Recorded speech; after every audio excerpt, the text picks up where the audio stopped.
This episode was recorded on April 7th, 2026. Welcome to Muckrakers, where we dig through the latest happenings around so-called AI. In each episode, we highlight recent events, contextualize the most important ones, and try to separate muck from meaning. I'm your host, Jacob Hames, and joining me is my co-host, Igor Kravchuk. Thanks, Jacob. This week we talk about the mythical AI booster.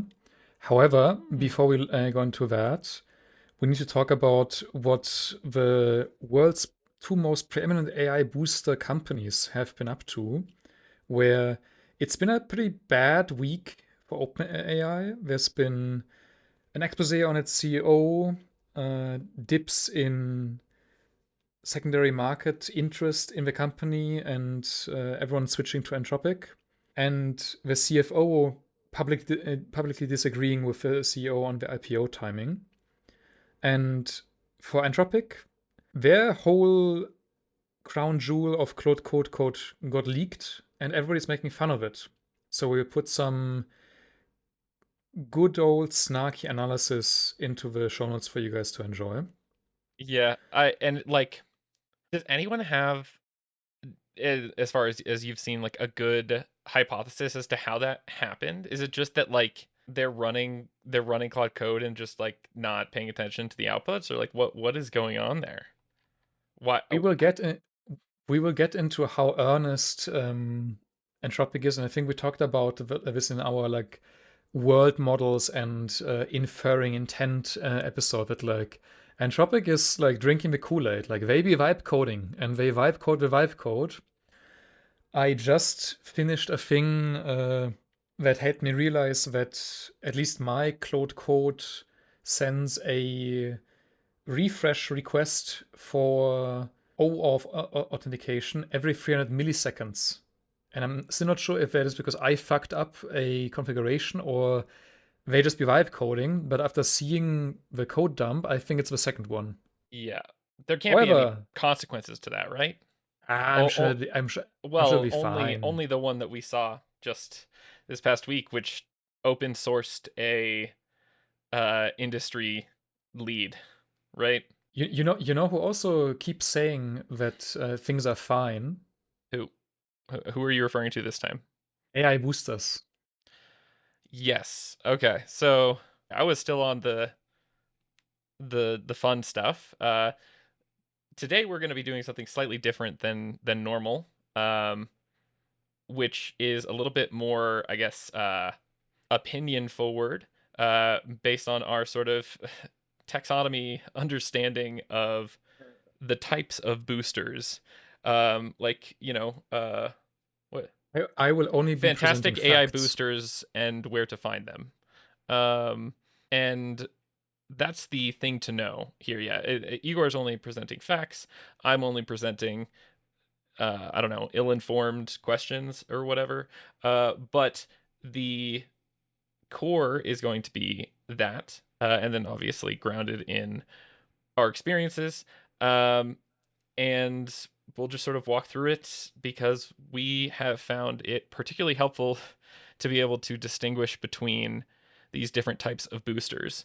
And I think it's maybe worth calling back to our mythical AI bear episode. yeah, so the mythical AI bear, the idea is like this doesn't actually exist. Um, the mythical AI boosters, there are some real AI boosters, but the vast majority of them are like much lower down the booster tier list, and the the ones that you think of when you hear booster and the people who are like really aggressively um pursuing AI and saying, "Oh, you got to try it. It's going to change everything tomorrow." Kind of thing are not common. They like it is a very loud, very small group of individuals. Um, so yeah, I guess the important part is dealing with those people.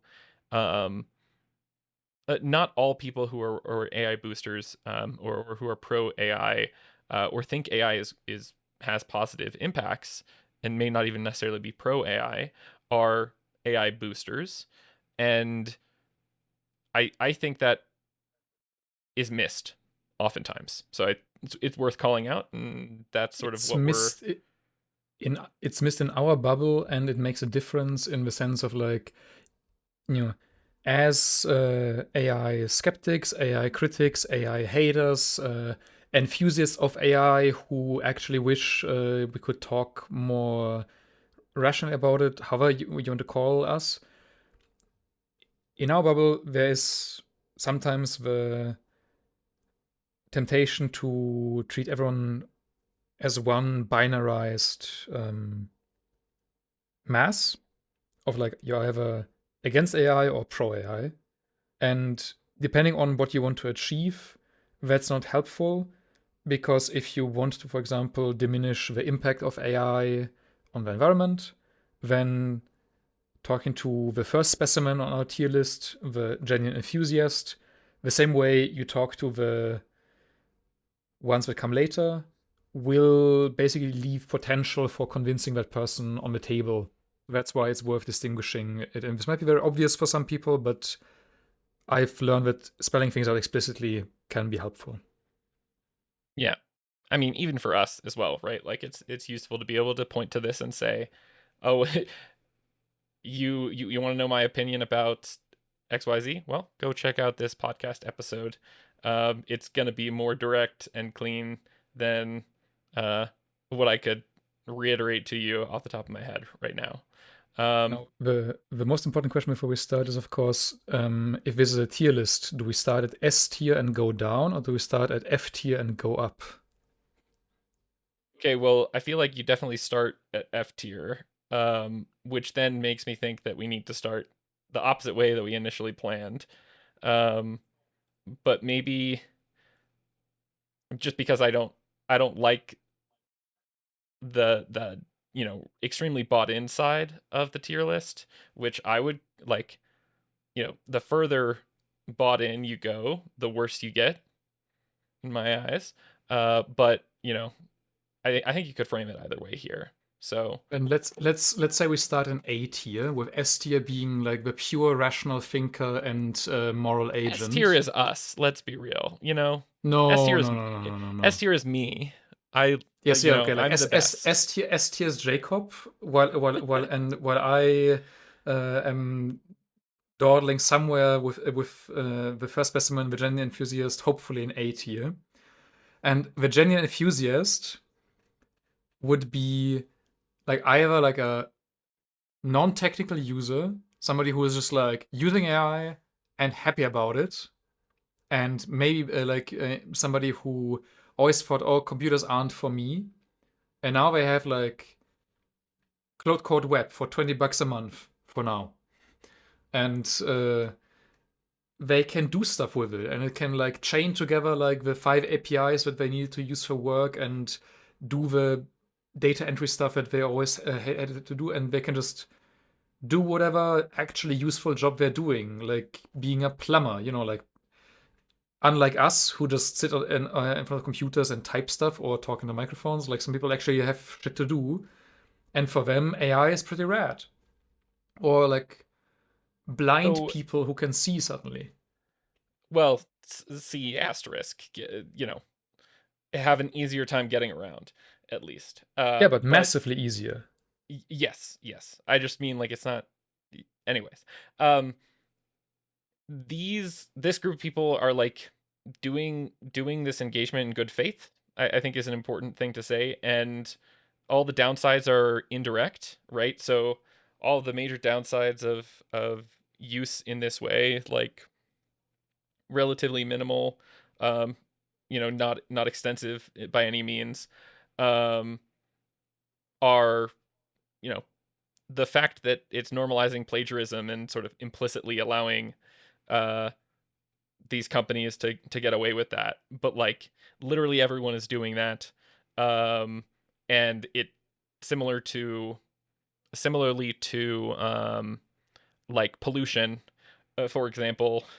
The problem is it's great to try to reduce your own pollution where you can. The problem is not the consumer. the consumer's direct consumption. It's the consumption of the corporations that are doing that consumption to for the consumer. So yeah. Like a lot of people at this tier will be down with like regulation to price in externalities in theory, and then like depending on where you are in the gradient towards the next tier, they might balk at the price, or they might push back against that legislation if it takes away their toys. Another thing that is worth pointing out, that like a negative effect for this type of user is that they're implicitly engaging in devaluing their own craft by giving the AI companies train data. And there's a real effect of like de-skilling. Like there are studies that like AI use will make you less sharp, and it will stop you learning stuff if you don't treat it as a very carefully manageable like tool and like carve out explicit practice time. And then just complacency risk, potential to not realize that something bad is happening when it is, um, you know, that sort of thing. So uh, this is the A tier of the booster list. But moving down to the next tier, um, this is sort of the denial prone booster. So a key difference between the genuine enthusiast and the denial prone booster is that the genuine enthusiast, when you sort of push them on their claims, you say, oh, but it's normalizing plagiarism. Oh, but there are environmental concerns. Oh, but, it is bad for the data workers and is exploiting, already marginalized groups. All these things, the genuine enthusiast is likely to, agree with you and consider that meaningfully, um, while the denial prone booster is more likely to deny, push back against, deflect, etc. These sorts of arguments, and say, oh, actually, it isn't that bad because of XYZ. And so like the main distinction is actually just in like, do you take responsibility or do you engage with it at all? And that, as I said, there's a gradient. Like maybe some people will be happy to, in theory, acknowledge the externalities, but then they don't want to pay for them anyway. And then some people just think of themselves as very, very moral people, and they need to deal with the cognitive dissonance of exploiting ghost workers or contributing to environmental destruction by just denying it. But the main difference here is not one of like consequences, but it's one of or immediate consequences, but it's one of the relationship to the actual thing that is happening. What I just heard there was you said meaty consequences, um, Immediate which I consequences. understand is not what you said. But I do think that there's a strong parallel here between, um, people who are not vegan or not vegetarian, um, and say, oh, well, factory farming isn't that bad. Like, Yeah. factory farming is that bad. And it is one thing to say, I really like cheese. I struggle giving up cheese. I know it's bad, but I struggle giving it up, or I can't for whatever reason. And it's another thing to say, no, it's not bad. It's actually fine. So just sort of acknowledging that, um, I think is, and even to some extent, being antagonistic towards the people who do acknowledge it in some cases, and maybe that's, Yeah. um, sliding along the, Ladder. like, yeah, sliding down the ladder as you approach, criticizing others for their habits or beliefs, um, that are not the same as your AI boosting ones. You slide towards the next category, which is the financially adjacent booster. Um, so this is like stockholders or I mean, even AI safety researchers who depend on the fact that AI is hot, at least to some extent, um, who are made more relevant because of the place that AI currently has in society. Which you could argue includes us, except No, this I'm podcast remember I'm is not S very tier. financially. Yes, sorry. Remember I'm S tier, so I can't be here. Yeah. Okay, Don't forget about so that. like if Jacob was an S tier already, then you could argue this includes us, except that we are completely failing at the grift and are not tapping into the financial potential of AI at all. If you Yeah, want also to, like I we are speaking out against it actively, right? I mean, there's actually a good thing here. Like, so is Miri. So is like all of the AI safety institutes who keep saying, "Oh, this is so dangerous. This will destroy the planet," whose whole relevance is also like depending on it being thing. And we'll get to this later as like an in-depth thing into like Critty hype. But if the only reason why people are paying attention to you is because you're somehow related to AI and you don't have like a fallback where like I think you're a mechanical engineer originally. I'm an electrical engineer. Like if AI goes away, I'm gonna do like computer shit. It's gonna be like nice to have my nerdy playground for me and my nerdy friends again. But Yeah. some people, when AI goes away, they have nothing because like they're like prompt fondlers and That's a great name. at at some point the derogatory name was people with a degree in gradient descent studies when like you were still training your own models and now we're just like prompting them. And I think it's important to also say that financially adjacent booster and denial front booster are not necessarily the same. There will be an overlap, but some people are very much kind of like just saying out loud they don't care about the externalities and just pointing at like, oh, this will make us all so rich. You should get on board, which is like a slightly a different thing Do to you pay have like a attention to. concrete example of that you're thinking of? Some of the more edgy EAC Twitter, I don't have a concrete person, but like I would bet you $20 that if I troll Twitter, I will find somebody who goes like, "Oh, boo hoo, cry me a river with your Sure, water but like usage," stuff like this. they're literally trolling. Like I don't think that you can assume good faith for those individuals. So like That's also true. But like then maybe like to like keep things focused, that like the distinction here is that like you have a financial interest of AI as a thing staying relevant.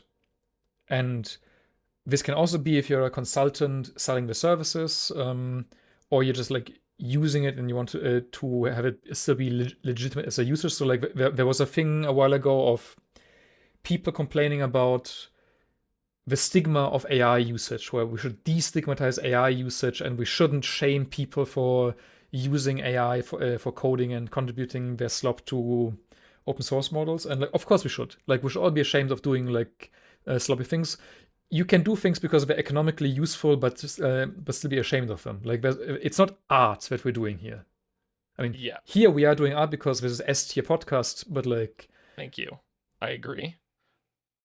Um and as you slide further down the ladder towards I guess like at least to me the difference between this layer and the next layer, the corporate booster, is that the financially adjacent booster is not directly gaining from promotion or use.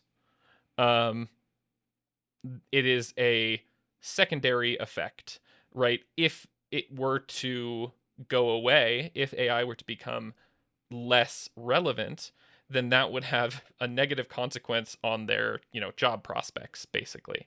Um, However, the corporate booster, these are people that are like CEOs that are using AI as a layoff cudgel and saying, oh well, we can use I would AI and disagree with that actually. I would say the main really difference is power.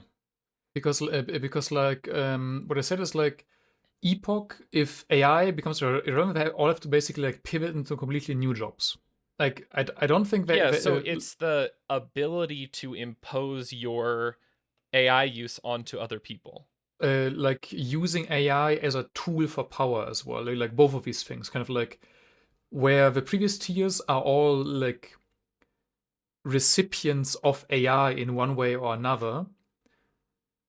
At the corporate booster tier, like you're talking about people who could choose otherwise. Like that, like okay, we could use a ethically sourced AI model, but we choose not to, despite having like the resources and despite like having enough power to actually like make a difference. Like here, you're leaving the consumer choice at an individual level doesn't move a needle tier, and you're like talking about okay, even small companies can sustain whole dev teams if they fully commit to a given like product. Yeah, I think that is definitely true to some extent. I also think that, especially the larger extent, I think that where you would like in a small company scenario, I do think that it's still a little bit murky. But then when you, excuse me, when you approach, you know, actual corporations, then it becomes like the. I'm trying to think of like maybe a way to synthesize it and summarize it. Maybe it's taking There's a advantage of AI at the expense, like at the direct expense of others, uh, and or trying to, um, well, I guess yeah, that would also capture trying to get other people to use it, even if they don't want to. So there's old lefty theory that can also summarize this well, where like the difference between like a capitalist and the petty bourgeoisie, or like the working class, is that even the petty bourgeoisie, when they like stop working, they don't have enough capital to cruise by just on the return on their capital. So like your relationship to work and your relationship to like the means of production is a big thing in old school like Marxist analysis. And like the more you basically, if the AI vision comes to pass, are just fully in the clear because you own enough that you will just be the one who profits of all of the plagiarizing and devaluation of craft, the more you fall into like where I would call it like the pure corporate booster, where epoch, think tank people, researchers, all of these people, like there's still like a labor component to their relationship with AI. It's still like something like they do work or they do stuff and they get money for that. And it's not that they own stuff and they get money for that. And I think the distinction here might be that you're still not actively building it necessarily. In the next tier, we have like product or platform booster who is like shilling AI stuff, who is like trying to maybe become a corporate booster. So these two coexist and like it's not a strict tier list at this point.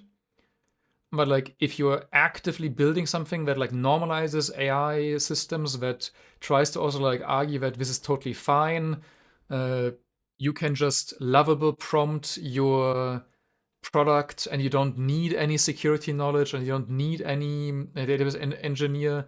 The AI will take care of it. Look at our interface, it's all fine. Like you're actively contributing to like the devaluation, despite maybe also like having like more choices and like maybe you play dual role as a corporate booster within your own company. But it's a bit more. You can also be like a small dev who's just really promoting shit and contributing to the tragedy of the commons that way. so what do you think the like hallmarks of this category of booster is or are? I think it's like basically like at this point you're really, really, really like tightly coupled to sentiment shift, where Like, like the corporate booster, it's all about like the actual return on investment at a certain point. Like there's hype and they get like return on investment through that, and but at some point they look at the accounting book and like if it ain't working, they're not gonna use it. It's a very pragmatic thing.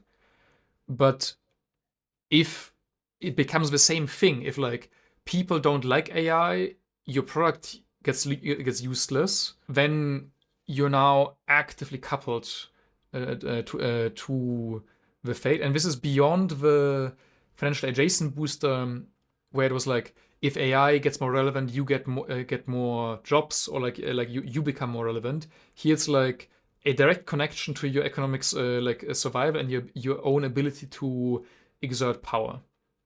That's like the transition that happens at this level. And I mean, that doesn't exclude a corporate booster either, right? Like, Oh no, like I said, would they can play the dual role, right? so before we get to the last one, I guess I'd be curious if you think like Jensen Huang, I believe, the person who the CEO of Nvidia, would you Yes. put him as like a doing double duty here, or would you put him in the next category up? Benson Huang is all bottom All three three of tiers, the I would final say. ones, yeah. Yeah, yeah. Okay, and Jensen that Huang last is maybe one like the is end boss. the model builders, right? So this is Anthropic and OpenAI, well, specifically like Dario Amodei, Sam Altman. Although I guess Dario is sort of is his own category because he also acknowledges things in a different way, but still not good. Um, and yeah, Sam Altman, you know, these are the Would kinds you of people. classify Google as part of this? Well, I wouldn't put. Well, I guess I'm more talking about individuals more than entities because the I don't know. I feel like we can't treat like the corporations as the corporations are going to do what corporations are going to do, which is to maximize profits. And so like if we treat them as having morals to appeal to, or even like put them along the same uh spectrum as people that we're saying have morals to appeal to, um that is a mischaracterization to a certain extent. So I would agree to to an extent. I think there is something to it that you can apply this framework also to um, companies to a certain or like entities where like you just need to like swap out like the enthusiast and the denial prone booster towards like like genuine NGOs excited about being able to do their work for less. So like the more human entities will be able to do that. Whereas like I don't think you can be a genuine enthusiast if you have a market cap of $1 billion or more, or like you're like more than 20 people because you're just like too much of a system at that point. Um, but yeah, I would also agree that like Jeff Dean, for example, I don't think I don't know who that is. cleanly fits the model builder. He's like one of the lead engineers or like the lead MI guy of Google, not DeepMind, but like he was the lead amongst other things around the chip effort at Google, like making their own hardware. Gotcha. Like, and I'm not sure you can like put Demis. I'm so sorry Stathis. about the name. Yes, the DeepMind guy into this category per se, but iffy. But what would you say is like the distinguishing mark on on this level? I mean, I think like it's why they are where they are, and without it, they wouldn't be something. And like at the $1 billion scale, right? Like Yeah. in German, there's an expression called Fallhöhe, is like the height from which you can fall. And like if the AI bubble pops, if the sentiment teeters over, and people just think of AI as stochastic parrots, let's say, or just Well, like I mean, probabilistic heuristics. I don't know. I because there's so much power in that anyways, right? So saying that, oh, the people only think of this as a stochastic pair is like, okay, But does but it have does it have enough power to sustain a $800 billion valuation pre-profit? uh that I don't know. But yeah, I guess the to me the important part is that their continued relevance at the level that they are currently at is strictly tied to how well AI does, right? Like that's sort of how I think about it. Like there's Which is why we both exclude Google a little bit and we both exclude Nvidia a little bit, even though like Nvidia probably is tied more than Google. Like Google will just keep showing you ads with or without AI. Like they're fine, yeah, more or I'd put less. them more in the product and platform boosters and corporate boosters category than the model builders category, I think. Um, Yeah. but yeah, so that's sort of the tier list. Um, but there is uh A special case, yeah, a branch of shiny. the tier list. Uh a shiny. Um which Igor mentioned briefly earlier is just like this Krita hype thing. Which is something that has been brought up in I think, for a long time, that people who are criticizing these systems, the way that they do so amplifies the systems in public discourse as well. So you say, we can't let this company do this thing. It's so powerful. We can't let them make that decision. Their technology is too good. That is, in a way, really boosting um, public perception of what the technology can do. Or in the words that you used just now in a worked case study, literally boosting the user base of Anthropic, who got, I think we talked about it in the last episode already, or like one of the last episodes, millions in free advertising by Pete Hegseth literally tweeting this. Yeah. That the technology was so powerful and so necessary that it was critical for the US government to have unconstrained effort, and that Anthropic was too moral and they were refusing to make them available. Which, of course, is, BS. But Yeah, but like it's the opposite of damning with faint praise. yeah. And I think one of the other things that is salient to me, or at least like a parallel, a similar case that is kind of interesting, is, you know, at least where I grew up, the super strict parents are the ones whose children are the craziest. And there's almost like a um a forcing function that, like, when the family dynamics are very constraining, there's this desire to rebel. And I see a parallel that with where, like, if people are saying, oh, it's so dangerous you can't use it, um and they're just putting it out in front, um that could have that effect in some ways. I mean, Now that's not to I'm, say that I'm that's true for everyone, but I do I think that. I think it is true for everyone to a degree. One, there's a thing called like the me exposure effect. Like if I just tell you thing is bad and you didn't know thing existed before, then I've more than likely like increased your chance that you're gonna like interact with it than decreased. I do get what you're saying, but also, like, having grown, my parents were, I wouldn't say strict necessarily, but were like, shared, about, like, this is dangerous because of XYZ. And I did not do a bunch of, like, typical, like, crazy teen kind of stuff when I was growing up. And that's just because you're busy to become S tier. That's g- true. g- But I guess what I'm saying is, like, it doesn't. necessitate like pushback. like But this is anyways, like the multi-causal thing again, right? Like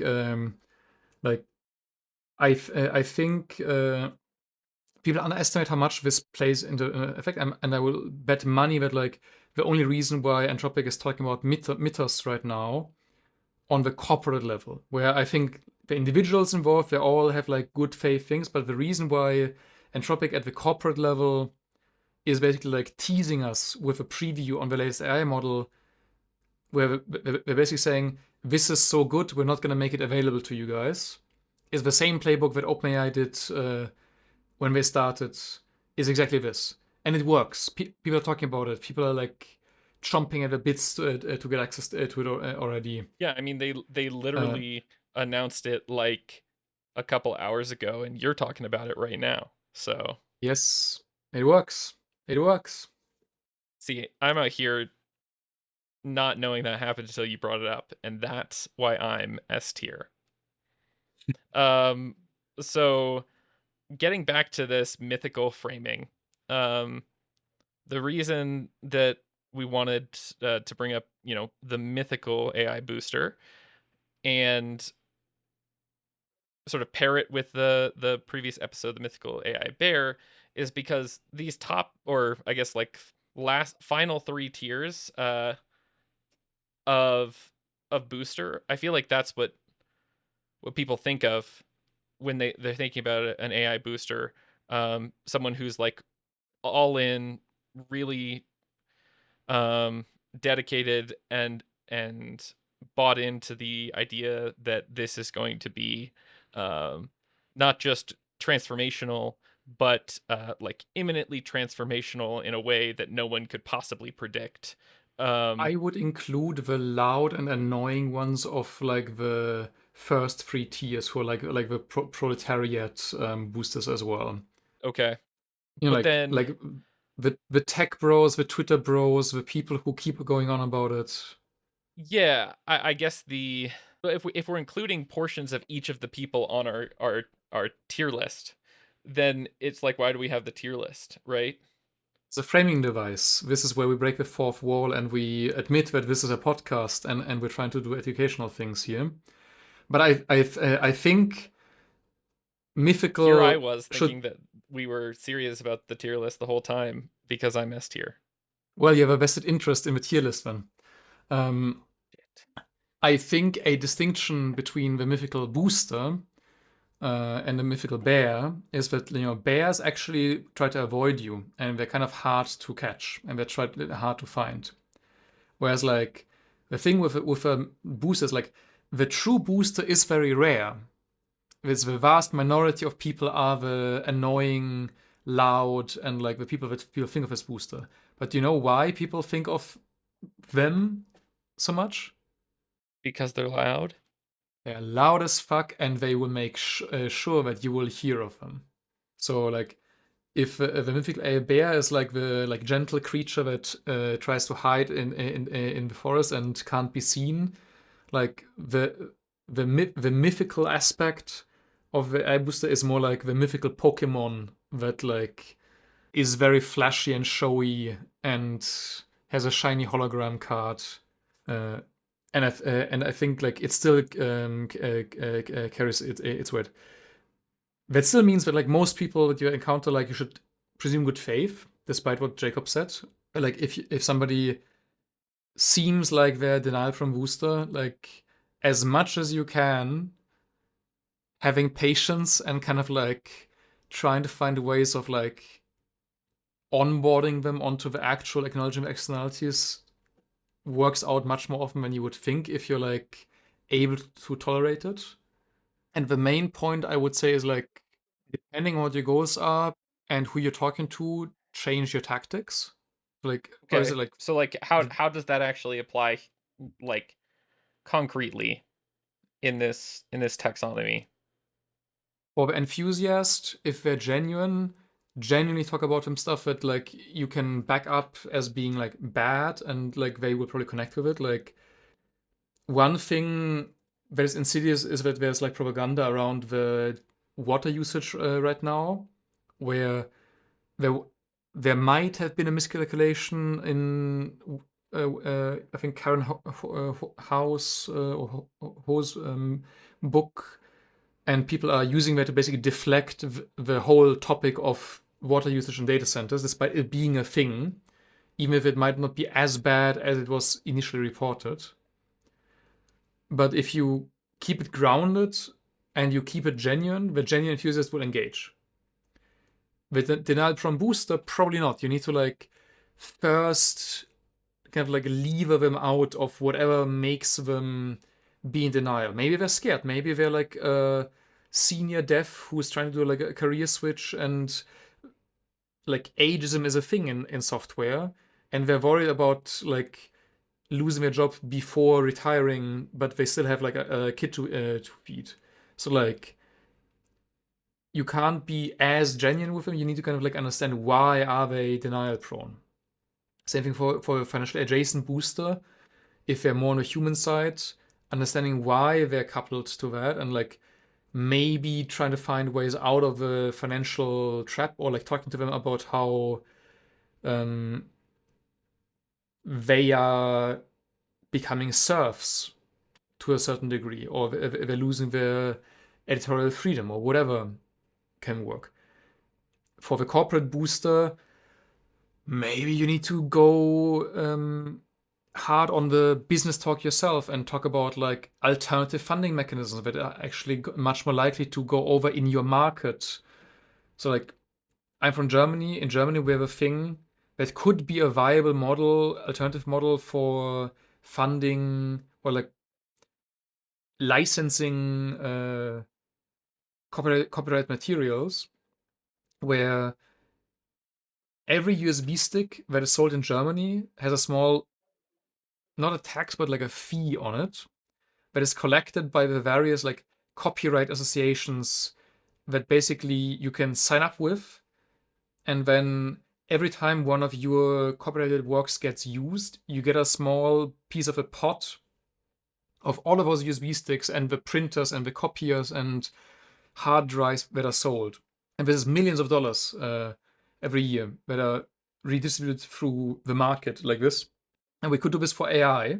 And maybe there's like a way for you who's hearing this right now to raise venture capital to make it happen, so you can get the biggest piece of that pie if you switch sides and you become like more critical of a plagiarism. Because you just need to like get enough, like political buy-in, and then you can become filthy rich by being a good person. So that's like how you talk to those guys. And then for a platform booster, getting difficult, but maybe like making them aware that like product market fit might mean that people will hate your product if you tie it too closely to AI. So you might want to kind of like hedge your bets. I think a positive example there is a editor called Z, which is like both all in on AI, but it's even more all in on user choice. So they genuinely have like a single toggle that makes it super easy to turn off all of the AI stuff and also like gradually opt in Yeah, and out. that's what I use. It's great. And it's a great editor. It's super snappy. It's like really good for like typing stuff by hand, and then you can write code with it if you want. Like it's amazing. Uh, and for the model builders, there, I don't know. What's your idea of talking to model builders? How would you, Jacob Hames, convince Dario Amodai to stop? Well, I don't know if I could.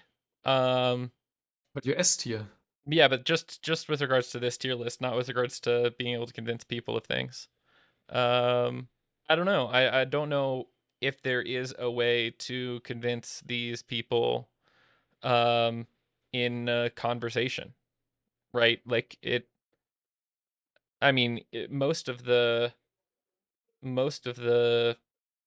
people in the last couple tiers are not going to be able to be convinced in a single conversation. So if you really want to be convincing them, it's yeah, you're it's unlikely that maybe, I mean, one might argue impossible, that that's going to happen unless you're like it's a much longer effort to do so, which basically no one has access to. And maybe Yeah. the thing to say there is that like if you're at that level, and maybe also like at lower levels, where like if you're like talking to like a think tank person or like anyone who's like material or power, like welfare or position is too closely tied to boosting AI, you might want to like be more adversarial and actually like try to like debunk them or like destroy their credibility, or even just make fun of them. Where like I'm pretty sure that like making OpenAI look creepy was one of the best things that Anthropic did for like overall AI safety by reminding people of like how dangerous it can be in this creepy way. And I would also like give him credit for like genuinely believing in that stuff, because I think there's like observed evidence and preferences towards this. Yeah, this is Yeah. how I answer your question of like how concretely to use this tier list to guide decision making. And like we said at the beginning, there wasn't much muck in that because it was all our opinions, which, as we know, are S tier. If you enjoyed this episode, if you found it informative or helpful, or you Or disagree with funny. us, or funny, yeah, please give us a share on whatever platform. It really helps get the show out to more people, and we really appreciate it. If So you write an analysis of this episode, I will react to it in a dedicated video. wow, But you need what to a way send to it end it. to Jacob so he can like hunt me down for it because I'm very busy. But this is on the record. Yeah, what a way to end this episode. We'll see you next time.